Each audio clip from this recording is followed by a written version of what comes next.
While some DJs emerged out of the acid house movement and settled into comfortable and lucrative careers as superstar DJs, Andrew Weatherall has always followed his own musical compass. From his early days at the UK's first acid house club, Shoom, to his role as the producer behind the visionary Screamadelica, and on to his mission to navigate the darker sides of techno and vintage rock and roll. He's one of the most innovative and original figures in music. He's got amazing taste in tunes and a passion for trying to understand why music makes us feel the way it does. He's also one of my favourite people to interview. He's a funny guy. My guest on The First Time this week is Andrew Weatherall. That was Moving On Up, the opening track on Primal Scream's Weatherall-produced 1991 album Screamadelica. And as always with The First Time, the place we start is asking our guest when he was first aware of music. Well, don't remember it myself, obviously, being 3 or 4 years old, but the family story goes that when I was 3 or 4 years old, when asked what I wanted for a birthday present, I replied I would like a yeah. Yeah, exactly. That's the kind of quizzical look that you're giving me there that my parents gave me. And as we got nearer and nearer to my birthday, I kept asking for a yeah. Couldn't work out what it was until a Beatles track came on. I think you can see what's coming. And She Loves You, yeah, or it may not have even been that, but I made the sort of Beatles guitar kind of, high up Beatles kind of shaking of the head and went yeah. So in my little world, a yeah was a guitar. So that was my first introduction to the power of music, was as a small child calling a guitar a yeah. So this is even before you remember. Yeah, this is what I'm told by my parents. So it would have been kind of 3 or 4 years old. So 67, 68, I suppose. Was it a musical household? No, well, not particularly. I mean, I always remember the Sunday ritual would be Sunday lunch, the big match, or Sunday dinner, and then my dad would get his records out of the cupboard, and he was very interested in hi-fi equipment. So it was listening wise, it was quite musical, but not, there wasn't we didn't all gather around the piano of an evening and rattle through the Gilbert and Sullivan songbook or anything. So I had a usual kind of lower middle class aspirational soundtrack of Neil Diamond, Helen Reddy, Bread, things like that. But I only found out about 2 or 3 years ago. I've always, I get asked this question a lot: is there any music in your family? And I always said no. But I found out about 2 or 3 years ago, my father informed me that my mother, who's passed away, could play the piano.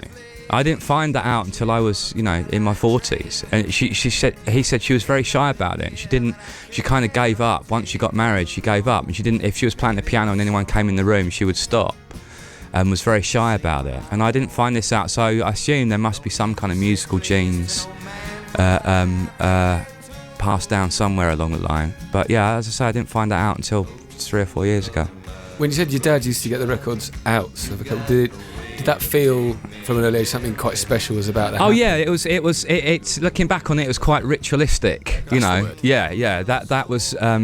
It would be a set pattern. It'd be lunch or dinner there, and then settle down. He would usually light up a cigar and have a glass of wine, and the records would come out. It was the kind of it was almost like a sort of Christian ritual. We ate the body of Christ, aka the body of the the beef roast beef. We drank the wine, and then there was the heady perfume of cigar smoke, rather than the rather than the swinging handbag on fire. I can't remember what it's called now. Sorry, all you Catholic listeners. And then we would have the hymns. We would have the song. We would have Neil Diamond singing "Crackling Rosie" or something like that, or Helen Reddy. What's the famous one about the girl, the slightly simple girl that disappears into the world on the radio? Anyway, yes, we had that's what went on. It was pretty ritualistic looking back on it.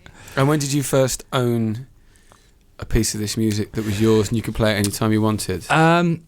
Well, obviously I had the 60s childhood classics. I had the red vinyl Tommy the Tuba single, and I also had a single called Trip to Marineville, which was a Stingray record, which is where actually the punk band Swell Maps got their name from. I found out, I realised in later life, because I still had this record, and this little kid, a little disabled kid called Tommy, wins a trip round Marineville to see the Stingray headquarters, and the general, the leader of the Stingray forces, says, here's a map, this massive map of the whole world with all Stingray's forces everywhere. And the kid goes, gee, that's a swell map, and which is where the swell maps got their name from. They were the two records that I remember from a very, really very, very early age. The first record I remember that made me feel a bit funny and give me tingles was Seasons in the Sun, Terry Jacks, the immortal death ballad. AKA, it's Jacques Brel, isn't it? It's Le Moribund. It's the original, The Dying.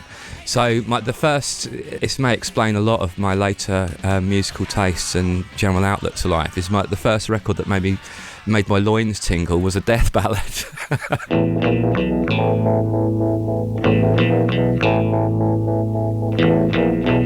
Goodbye to you, my trusted friend. We've known each other since we were 9 or 10. Together we've climbed hills and trees, learned of love and ABC, and skinned our hearts and skinned our knees. Goodbye, my friend, it's hard to die when all the birds are singing in the sky. Now that the spring is in the air, pretty girls are everywhere. Think of me and I'll be there. We had joy, we had fun, we had seasons in the sun, but the hills that we climbed were just seasons out of time. But having said that, at the same time, I remember Ernie, the fastest milkman in the West. That's what I was thinking before I did this. I thought, okay, memory comes with a lot of license, to quote Tennessee Williams. So maybe I'm glorifying it. Maybe it was Ernie, which is not so interesting as Terry Jacks. Then I got to think, well, they're both death ballads. They're both death songs, and I can actually picture Jacques Brel singing Ernie. That galloping rhythm, can you imagine? But it wouldn't be, it'd be 2-ton Ted from Toulouse or something, wouldn't he? And he drove the charcuterie van or something.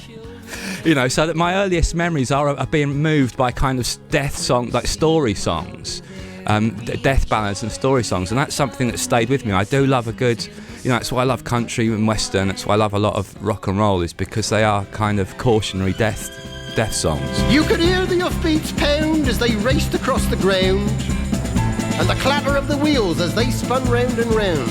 And he galloped into Market Street, his badge upon his chest. His name was Ernie, and he drove the fastest milk cart in the West. Now Ernie loved a widow, a lady known as Sue. She lived all alone in Lily Lane at number 22. They said she was too good for him, she was haughty, proud and chic. But Ernie got his cocoa there 3 times every week. They called him Ernie. And he drove the fastest milk cart in the West. She said she'd like to bathe in milk. He said, all right, sweetheart. And when he'd finished work one night, he loaded up the cart. He said, you want it pasteurised, 'cause pasteurised is best. She says, Ernie, I'll be happy if it comes up to me chest. That tickled old Ernie. And he drove the fastest milk cart in the West. Now Ernie had a rival, an evil-looking man called 2-ton Ted from Teddington, and he drove the baker's van. He tempted her with his treacle tarts and his tasty oatmeal bread, and when she seen the size of his hot meat pies, it very near turned her head. She nearly swooned at his macaroon, and he said, now if you treat me right, you'll have hot rolls every morning and crumpets every night. He knew once she sampled his layer cake, he'd have his wicked way, and all Ernie had to offer was a pint of milk a day. Poor Ernie! And he drove the fastest milk cart in the West. Did you have one of those massively sort of seismic top of the pops moments where you kind of saw T-Rex or you saw David Bowie and just had, from the world of these not family orientated kind of music, to all of a sudden seeing something that was for you, I suppose? In a way, I remember Bowie on Top of the Pops. I know that's everybody's seismic one, and it may have been mine, but The one that I always kind of pinpoint, because it's attached to other things that I'll go into, is the soundtrack to That'll Be the Day, which I think is 73 or 74.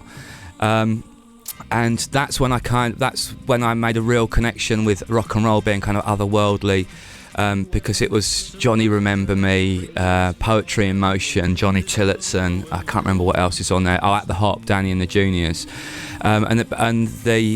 I don't know whether they were advertising it on the TV or at cinema, but I saw trailers for it.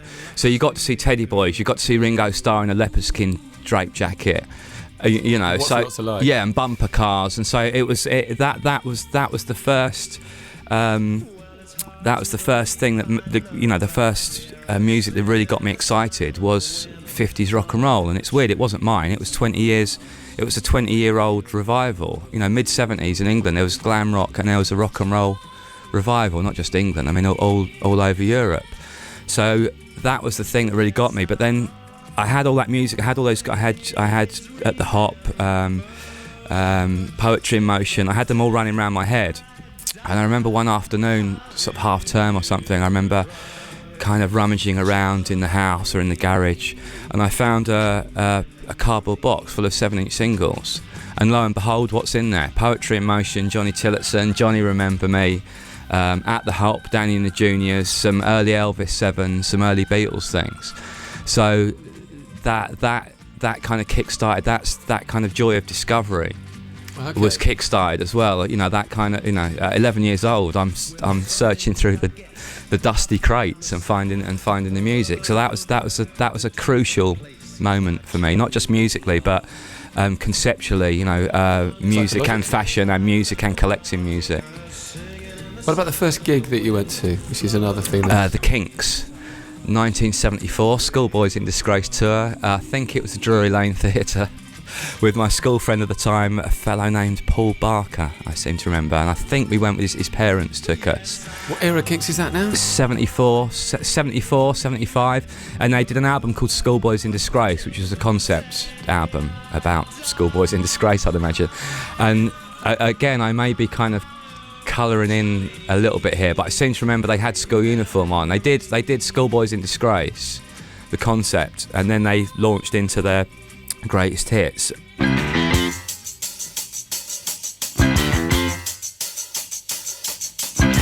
Who's the fool with the cross-eyed stare, the turned-up nose and moronic glare? Who's that simpleton standing over there? Jack, the idiot thumbs. Who's that dumb-looking freckle-faced round? Jack, the idiot thumbs. He walks like his feet are on back to front. Jack, the idiot thumbs. When he walks down the street, he looks kind of queer. Jack, the idiot thumbs. 'Cause he got 2 left feet and taxi door ears. Jack, the idiot thumbs. And when we laugh at the clothes he wears, Jack just smiles 'cause he don't care. He's a fool. He's a trick. He's a chew. The idiot dunce. The idiot dunce.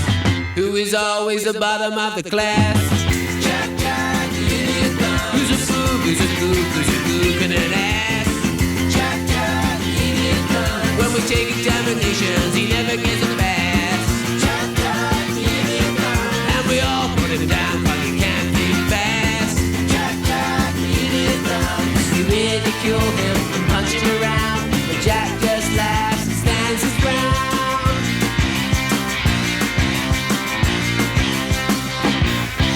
The idiot dunce. The idiot dunce.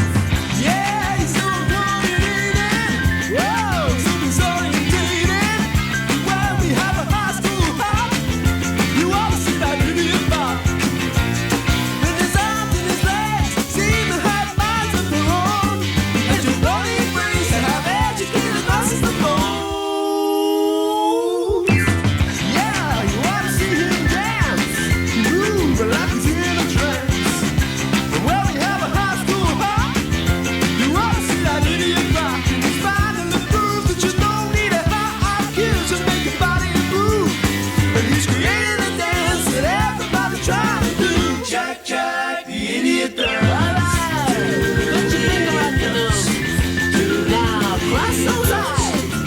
your hands on your hip.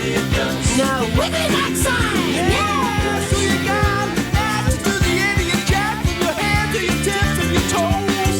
And now the whole world's doing it and everybody knows. Jack, Jack, the idiot does. He's a real cool cat and a real dumb dude. Jack, Jack, the idiot does. And the girls go crazy when he starts to move. Jack, Jack, the idiot does. Jack is his ass, he got nothing to prove. Jack, Jack, the idiot does. Even though Jack is dim, his mother is so proud of him. Hey, who's that groovy looking dude dancing with all the chicks?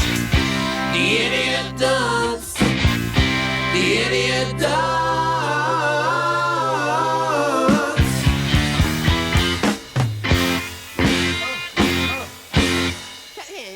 That was the first gig I went to. How did punk affect you? Do you remember hearing your first punk track? Yeah, massively. I can't think what it would be. It was probably Neat, The Damned, or even the Stranglers, Get a Grip on Yourself. I think they were like the first two punk records that you could actually buy. By then I'd started listening to, so I was 13 in 76, so I'd been listening to John Peel for kind of a year or so. Under the Covers. Was that an important bond? Yeah, that was, again, that was all part of rock and roll being a secret world, a parallel universe, because I had to go to bed, so I had to listen to it under the covers with a flesh-coloured hearing aid kind of attachment. Yes, for all the younger listeners, being in bed with a tranny meant something a lot different in the innocent days of the mid to late 70s, but I had this huge transistor radio with one earpiece. So it was a kind of hidden world within a hidden world. Rock and roll and pop music was a kind of parallel universe, hidden world anyway. But then there I was secretly listening to this hidden world, so it gave it a kind of double depth of secretness and furtiveness. It was yours.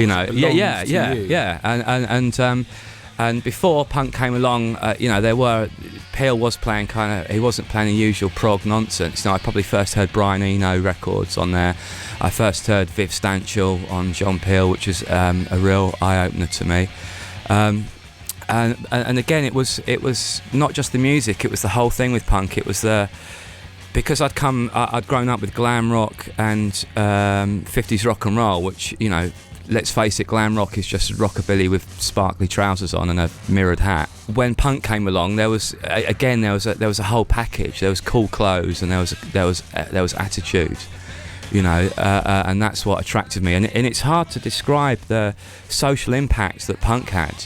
Now things come and go, and people with piercings or tattoos or weird hair or strange ironic trousers. It's not that people aren't that shocked, but that. The Sex Pistols on today, it was as if, to people's minds, civilization had actually began to crumble. That was it. And it really scared. I mean, my parents were really scared. I wasn't allowed Sex Pistols records in the house. Wasn't allowed a poster of John Lydon on the bedroom wall. It was really, really threatening. So how do you go from being this fan of music and a fan of everything that music means and stands for and represents politically and sartorially and culturally, to starting to play this music for other people, for foisting your choices on unwitting or unwilling public? It would start around that time, the time, when you're 13, 14, you're allowed to have your first house party. I'd have sort of 10 people huddled in my bedroom, and I would be playing them the latest records I'd bought from Revolution Records in Windsor to a totally disinterested audience who are more interested in getting off at each other and investigating each other bodily. Spin the bottle, Andrew. No, listen to the breakdown on this. Listen to this. This is amazing. I was that kid who sat, and I had one of those record players where you could actually, I could have joined in, because I had one of those record players where you could stack about 10 records at a time and they would drop down and play.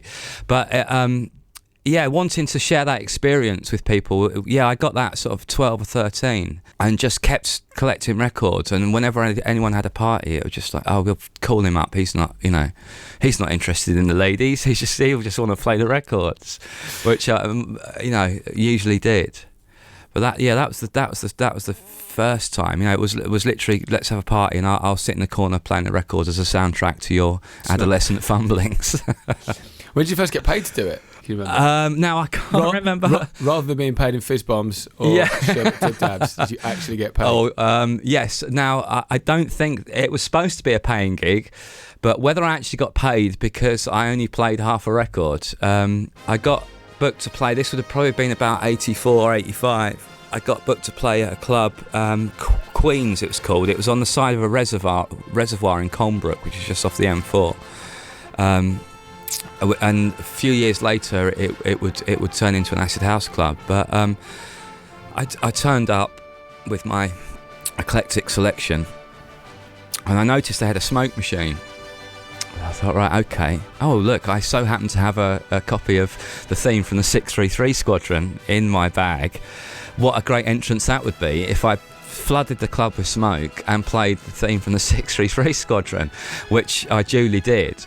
And there weren't that many people in the club, but every one of them in there started doing aeroplanes and doing that thing, you know, where you put your hands, your eyes like that, like goggles. You know, back there, so you look like a Japanese kamikaze pilot, and we're just going through the club. And I don't know whether the owner of the club or the guy that booked me just came into the DJ booth, shook his head and went, "You're taking the get off," and slung me off. Now I don't know whether I was actually paid, you know, for that performance or not. But that theoretically that should have been my first paid gig. Then after that, it would probably be with the advent of acid house. There was a sort of 3 or 4 year gap. You know, obviously the story of my ridiculous performance got round the club promoting world, and I wasn't booked for a while in the Berkshire area. But then when acid house started to take off, that was probably when I got my first wages. But when did you first hear the phrase acid house? I don't know. It's weird because I used to hang out with a gang of people that included Terry Farley, Simon Eccles, who I went on to do Boys Home with. And there was a fellow called Gary Hazeman who actually ended up doing the record Acid. Do you remember that record? Yes. And he used to, now I can't remember whether he used to do that even before acid house was invented or on the cusp. That was his big thing. You know, you'd be in a club and all of a sudden you'd hear him go Acid.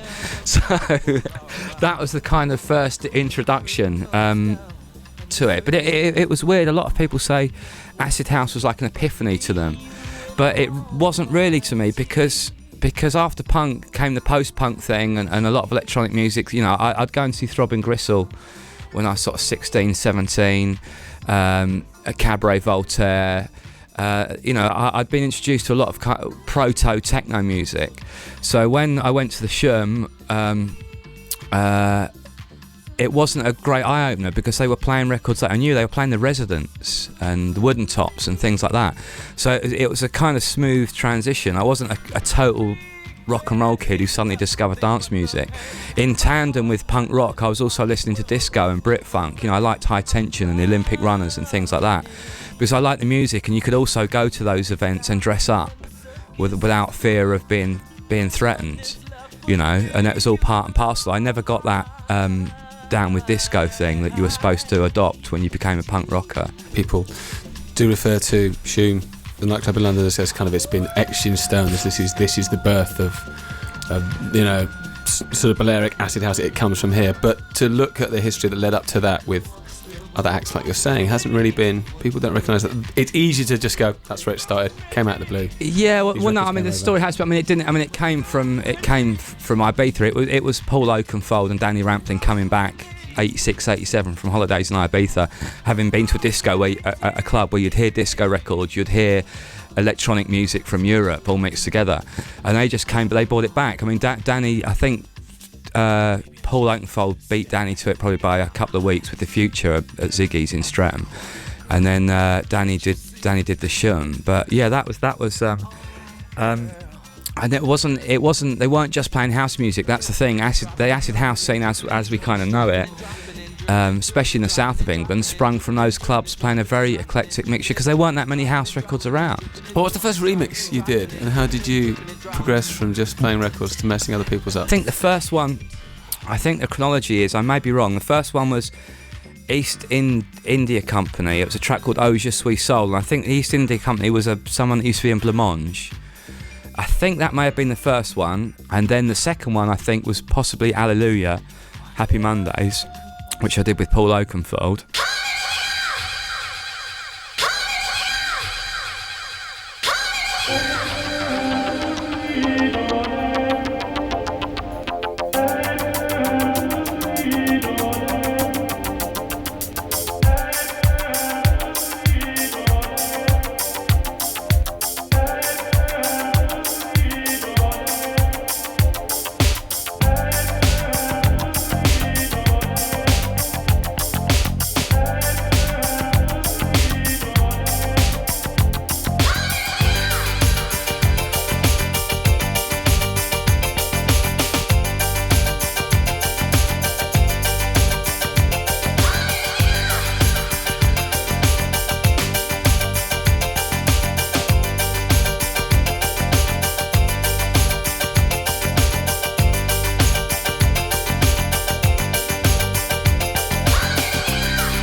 That was, of course, the Happy Mondays with Hallelujah. And this is the first time with me, Matt Everett, and my guest, Andrew Weatherall. Six Music. BBC Six Music. Just what is it that you want to do? Well, we want to be free. We want to be free to do what we want to do. And we want to get loaded. And we want to have a good time. And that's what we're going to do. Well, when, baby? Let's go. We're going to have a good time. We're going to have a party.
Just what is it that you want to do?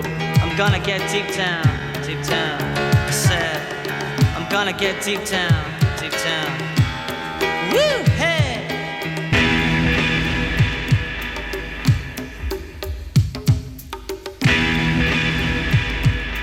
We want to be free to do what we want to do.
Welcome back to The First Time here on Six Music, looking at some of the key first moments and songs from an influential musician's life. And today's subject is Andrew Weatherall, and you've just heard probably one of the greatest tracks of all time, Loaded by Primal Scream from 1990, produced by Andy Weatherall.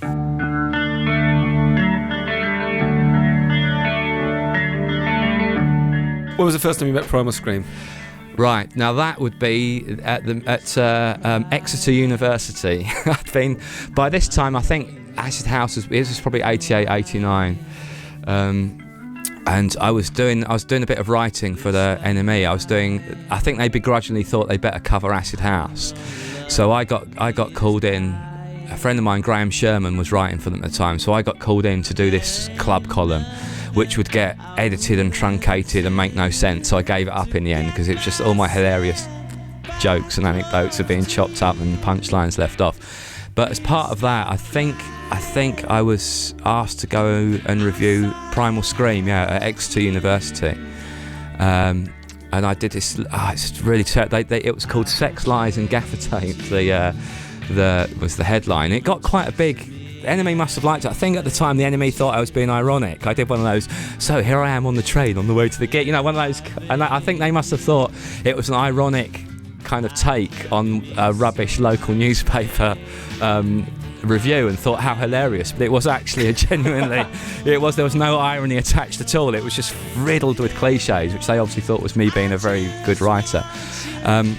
But I got to Exeter University, got to the dressing room, and at the time, I think by then my hair was kind of shoulder length, very, very curly, and couldn't do a thing with it. And Bobby Gillespie came into the dressing room, sat down, took one look at me and went, I won't do the accent. He went, cool hair, you look like Mark Bolan. Is it a perm? Which I answered, yes, no. Right on 2 counts, it's not a perm. And that was the first introduction. And then I saw the gig, which was pretty mind-blowing considering it was a wet Wednesday at Exeter University. That they were putting everything into it. I realised they kind of believed in rock and roll. To pull off that performance, to don your best, to pledge your leather trolleys on a wet Wednesday and get out there and give it your all. And they were fully rock and roll. Oh yeah, and a proper gang. I was an outsider. I mean, they didn't sort of pull any pranks on me or give me baking powder instead of drugs or anything. I was kind of welcomed in, but at an arm's length, and that's what I liked about them. All the best rock and roll bands are usually kind of gangs that treat outsiders with disdain. So I was treated with comedic disdain. I think they kind of tested me out a little bit. If I'd have been a bit up myself, it would have gone no further. But because I found the whole thing really exciting and quite funny, I think I got accepted as I was like a prospect, like a Hells Angels prospect. And so the track "I'm Losing More Than I Ever Have," which was off the second album. Probably. Or third. Which is what eventually became Loaded. Yeah. They asked you to remix They it. did indeed, yeah. And the first remix wasn't right. Well, no, I didn't. Although it's the third time in the studio, I was still. Although punk rock had supposedly freed my mind, like anyone can go in the studio. When you go into the studio and for the first time you're confronted, even where we did Loaded, which was a very small studio in Walthamstow, it still had all these knobs and buttons that I didn't know. It was still a full of knowledge that I didn't have, and I didn't know what you could do or what you were supposed to do. So the first mix, I was quite respectful. I say respectful. I think I just slung a big kick drum under there. It was just the original with a big kick drum underneath it, because I wasn't kind of aware. I thought there were rules. I thought you had to be a little bit more respectful. And Andrew Innes came down the next day and he listened to it. He went, "Yeah, it's not bad, but just destroy it." So, all right, okay. And he said, well, and also I've got this little sample. I've got this Peter Fonda sample. It's him that brought the speech down. He says, maybe you can work a bit of that into it. And I thought, well, okay, don't worry about the vocals, and just destroy it. Which is so second time round. That's what I did with the help of Mr. Brian O'Shaughnessy, whose studio it was. And the second time lucky, I suppose. Do you remember playing it for the first time out? Oh, indeed, yeah. Subterranea in West London. which over the years had been a venue for many sort of punk gigs, you know, Clash gigs, Slits, things like that. And it was at a Scream gig, and I DJ'd, and I think I played it either first or last record. I had an acetate of it, and the place went absolutely bananas, and everyone was doing that Sympathy for the Devil whoop whoop thing over the top, which has become a bit tedious, you know, 20 years later, but you know it's a sign that, you know, that the record's going to do reasonably well if a dance floor full of people start doing that whoop whoop thing over the top. And then you know, you realise that it could happen. But even so, I was still a bit reticent. I thought, oh yeah, okay, right, Preaching to the Converted, Primal Scream gig. But then again, I wouldn't have thought many of even the hardened Primal Scream people would have known what it was, because it didn't have much of Bobby's vocal on it. It didn't bear any relevance to anything else. So, I thought, yeah, this could work, but we're still in the confines of trendy West London. How will they feel about it in a club in Manchester? But then Screamadelica comes out, and you have an integral role in kind of shaping the record, being involved in a number of the tracks. When it first came out, did you think you'd be part of this unleashed beast that would have such a massive impact on so many people? Absolutely not. I mean, if any of us, if I'd have thought about those pressures, if the band had thought about those pressures, if Hugo Nicholson, who did an amazing job engineering, if any of us had started thinking about those pressures, we would have started thinking about the record we were making. And what's great about that album is, there's not much thought put into it, if you see what I mean. You know, there's a great deal of thought, but we didn't think about it too much. If I'm making myself clear, it's not contrived. It was a very natural. We hung out for a while, and we went in the studio. You know, there was no formula. There was we didn't sit down beforehand and plan it out. That's probably what I'm trying to say. There was no pre-thought. There was thought while we were doing it, but there was no pre-thought. You know, we've got to come up with this. We've got to make a record that reflects, acid house and rock and roll together. You know, it was a very, very natural record. And there was no formula to begin with, which is why it's difficult to recreate that, because, you know, even if we'd have written a formula and thrown it away, we could have still found scraps of paper somewhere with a bit of the equation written on and kind of put it back together. But there wasn't, you know, there was no equation, there was no formula, there was no expectations, and that's why it resonates today. I think it's because it's a very uncontrived piece of work. When was the first kind of the first time you got to work with one of your big heroes off the back of that? Well, it was during that. I mean, I've always avoided working with heroes a lot of the time, because they either let you down, or more than likely you're going to let them down. Is the way I feel about it. And I still like that parallel world of rock and roll. I still like the fact that I'm a slight outsider.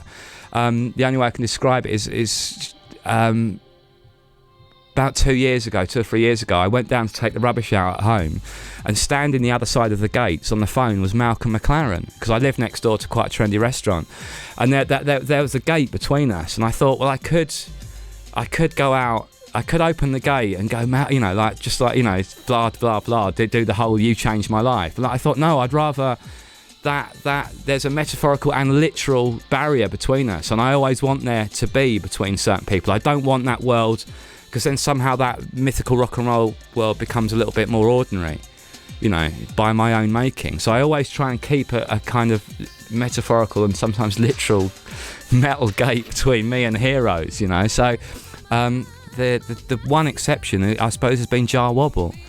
But then it was such an amazing first time I worked with him. It was probably the sort of arse end of a 4-day bender. I think I'd probably been out since Thursday. It was now it got to Sunday afternoon, and the phone went, and I broke my golden rule of never answering the phone during the day, because it's usually, you know, people wanting money or something. But I answered it, and it's like, "All right, Andy?" Like, yeah, Wobble here. I was like, "What do you want, Wobble? What do you want about? Piss off."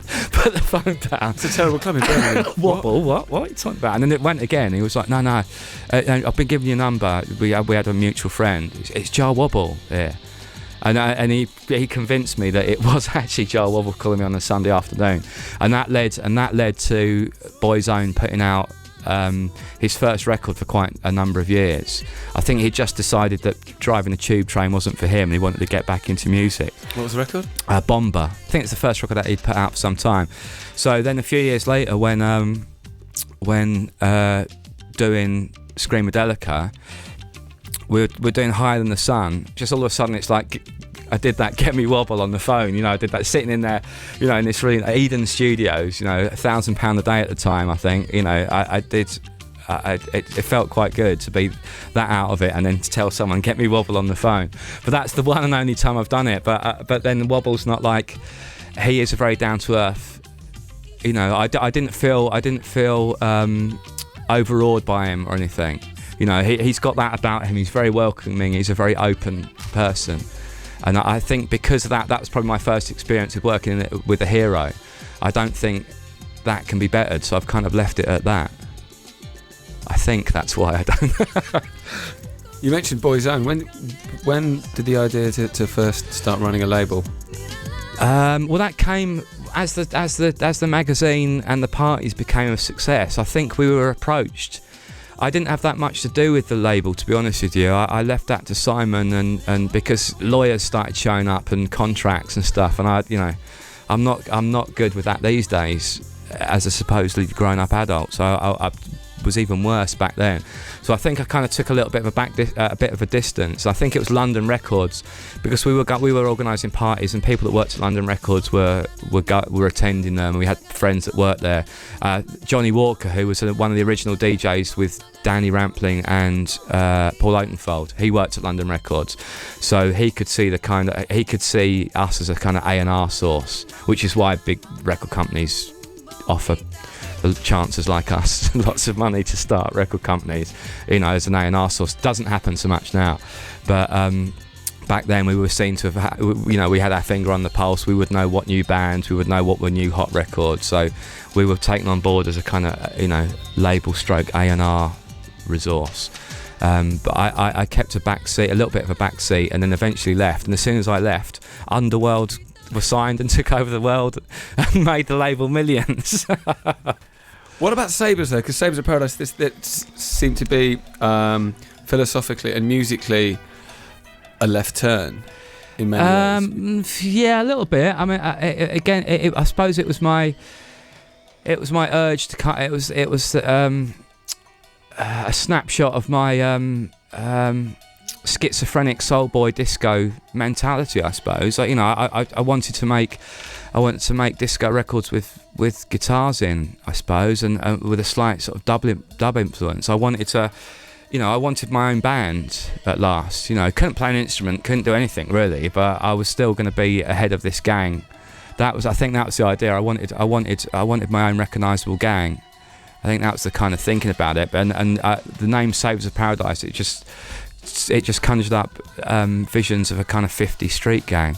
I mean, it's originally, there's a book called The Sabres of Paradise, which is about a 19th century Tsarina, or a Russian aristocrat that's kidnapped by a gang of Cossacks and taken to the hills and loves it and doesn't want to come back. I mean, it's a true story, but she falls in love with the lovable rogue leader. But it's also a hazy fantasy track. It's the B-side, I think, to John Wayne's Big Leggy, and it's on their album, and it's a really sleazy spoken word kind of story track. I think I probably saw those about the same time and thought that's a great name. That's a great name for a band, because it sounds like a 50 street gang.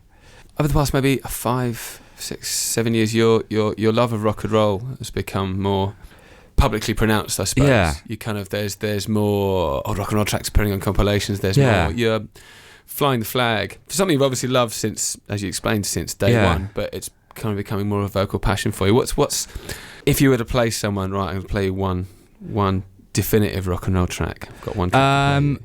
Well, more rockabilly track. I'd probably play something by Johnny Burnett. Honey Hush, probably, by Johnny Burnett. Oh, I'm getting tingles just thinking about it. It's such an amazing record. It's guitar as percussion. The guitar sound is amazing. It swings. It's a little bit evil. It's very politically incorrect because he's talking about like shut up or else I'm going to hit you with a baseball bat, basically.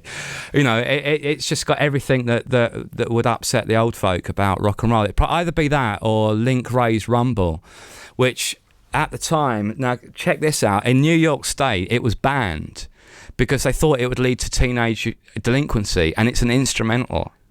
How amazing is that? It's not like he's, you know, it's not like it's got a vocal saying like kill all parents and bring down the government. It's an instrumental, and it was banned because they thought it would lead to delinquency.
What's next then? Just ploughing on, really. I've been really busy. It kind of comes in spurts. I think when you've been around for a while, you know, you go in and out of favour, and I've got the feeling like I'm slightly in favour at the moment because the remixes are coming in a lot. I've just done one for Grinder Man. I've done one for Trent Muller. I've done one for Steve Mason, and I'm just doing a new band for Heavenly called Les Corps.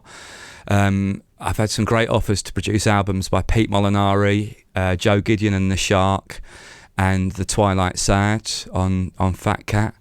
So yeah, I'm kind of oversubscribed at the moment. You know, before I came in here, I was actually on the phone to the management saying we've got to sort of meeting out because I've got all these things coming in, and we're going to have to kind of be selective. And whilst trying to record, I've got a finished album, which is a follow-up to Pox on the Pioneers, but I can't go into detail, but I can't release it at the moment. So I might actually have to write a whole new album, which I'm actually kind of excited about because I've started working with a new engineer and we get on really well, and he's been working in my studio for a number of years. So I think we can do it and maybe even come up with a better record than the one that's languishing in a hard drive somewhere in London. Are you going to work with the Scream again? That's been an ongoing relationship. I don't know. I mean, yeah, we've stayed firm friends since, and I've done the odd bit for them over the years, but they've been working. I saw Bobby last week, and they went over to David Holmes' studio in Belfast and recorded a lot of stuff over there. So I don't know. Who knows? That's the joy. You know, as I said earlier, that's why Screamadelica worked, because there was nothing. It just all happened naturally.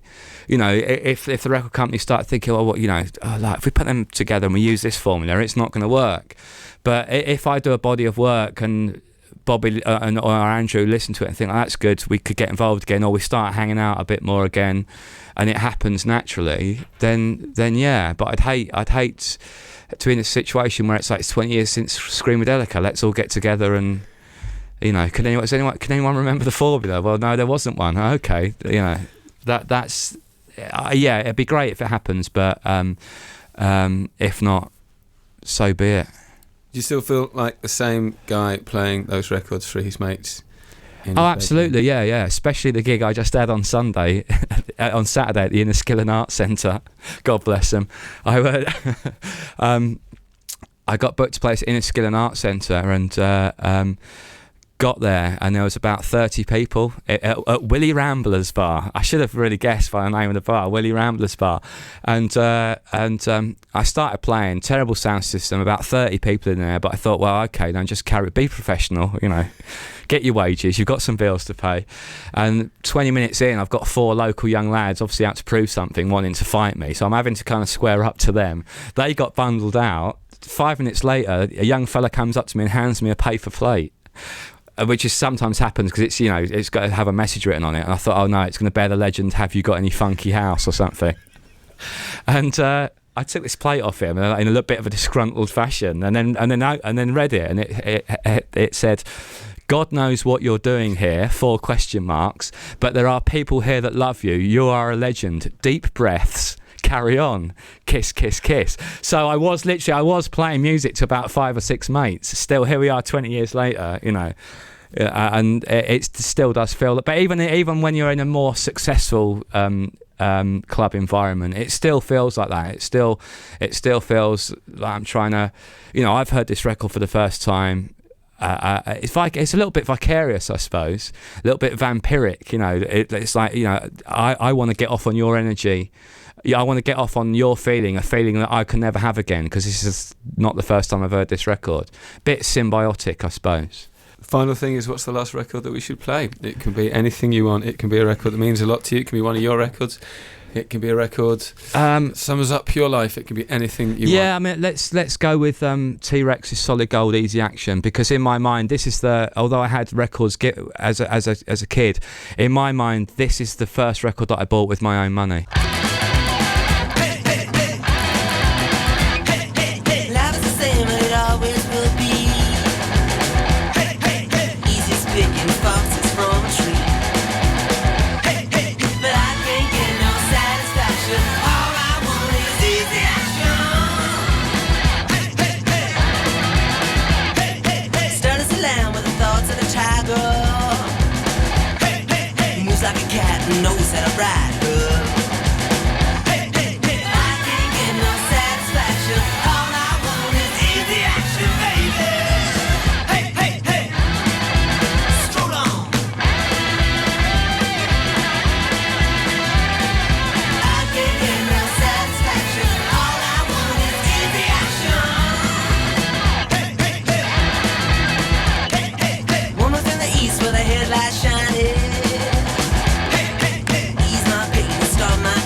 Wondrous walk on my telephone dialing. I can't get no satisfaction. All I want is easy action, baby.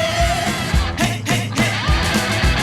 Hey, hey, hey. I know you're true, she's a dude, but all I want is easy action. I know you're true, she's a dude, but all I want is easy action. I know you're true, she's a dude, but all I want is easy action, baby. Hey, hey, hey. Stroll on.